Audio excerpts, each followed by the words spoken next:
Assalamualaikum warahmatullahi wabarakatuh. Izin dosen menyampaikan, izin Taruna Utama Nuranda Pamia Wahid, STB 494, Prodi Teknik Usaha A. Di sini saya akan membuat video singkat yang menjelaskan karakter, sifat-sifat, dan syarat kepemimpinan.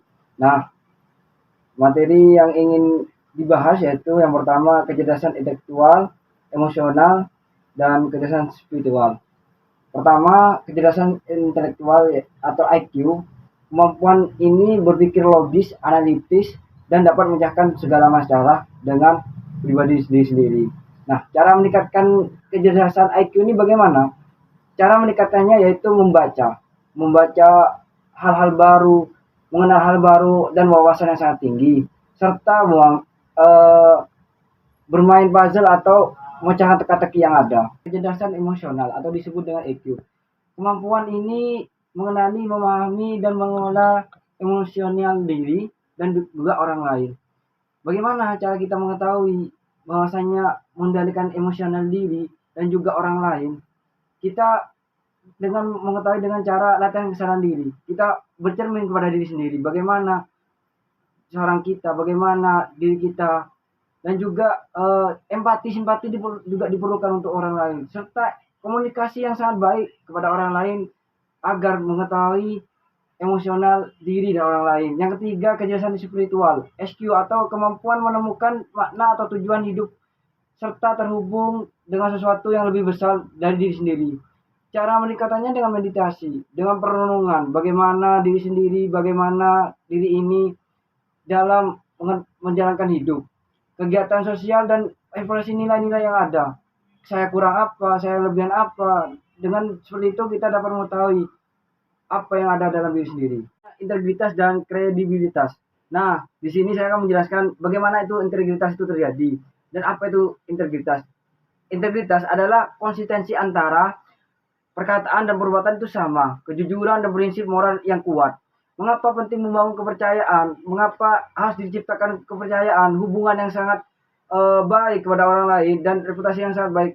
Oleh karena itu agar kita memiliki eh, tempat untuk di sisi orang lain itu. Nah, yang kedua kredibilitas. Kualitas dapat dipercaya dan diandalkan oleh orang lain. Cara membangunnya yaitu pertama menunjukkan kompetensi bahwa diri saya ini baik, bahwa diri saya ini dapat diandalkan. Memenuhi perjanji apa yang dijanjikan yang sesuai perkataan itu terjadi. Dan juga transparan dan bertanggung jawab. Apa yang dilakukan harus dipertanggungjawabkan dengan secara baik-baiknya. Selanjutnya ada komitmen, kompetensi, dan disiplin. Nah, di sini saya akan menjelaskan bagaimana itu komitmen.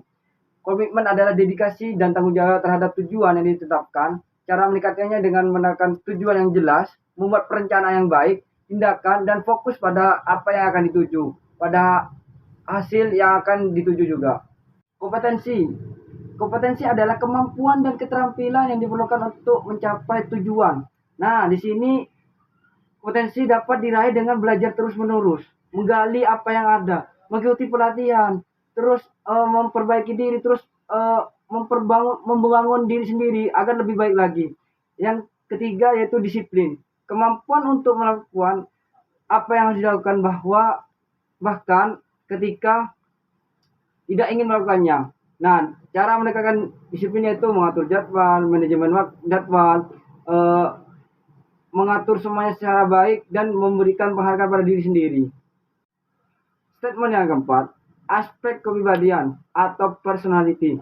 Nah, di sini aspek kepribadian pengertiannya yaitu karakteristik unik yang ada dalam individu atau kelebihan dan kekurangan individu masing-masing. Nah, pentingnya memahami individu ini ada sangat penting karena dapat mengetahui kekuatan atau kelemahan diri. Bagaimana kekuatan saya, bagaimana kelebihan saya, bagaimana kekuatan saya. Saya harus bisa eh, mewaspadai apa yang menjadi kekurangan saya.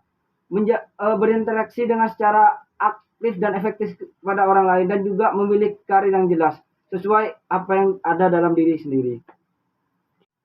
Cara mengembangkan bagaimana kepribadian itu dengan meningkatkan kepercayaan diri bahwa diri saya bisa berkembang dengan baik, keterampilan sosial dan belajar mengelola emosional dengan baik, bersikap berpikir positif. Yang kelima yaitu aspek pengetahuan atau knowledge.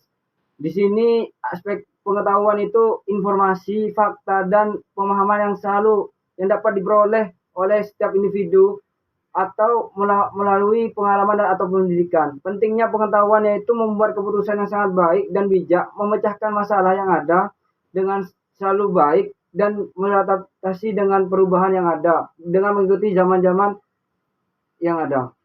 Cara meningkatkan pengetahuan yaitu dengan belajar, meresearching, mencari hal-hal baru, mengikuti kursus-kursus yang ada dan menghadiri rapat atau seminar yang ada secara positif.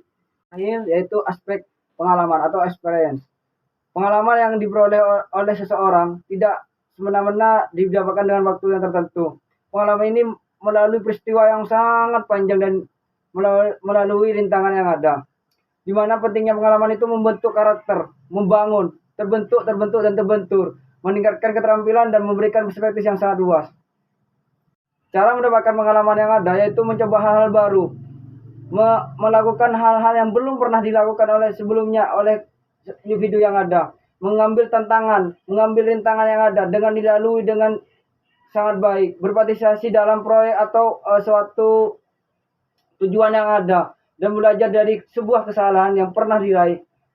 Nah, sebagai penutup, saya akan membacakan apa yang menjadi rangkuman.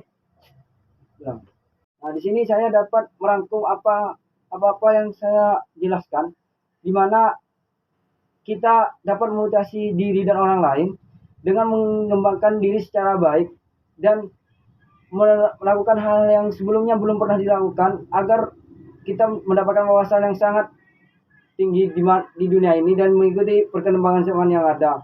Ajakan untuk mengambil tindakan dan menerapkan ilmu yang didapatkan oleh diri sendiri dan orang lain.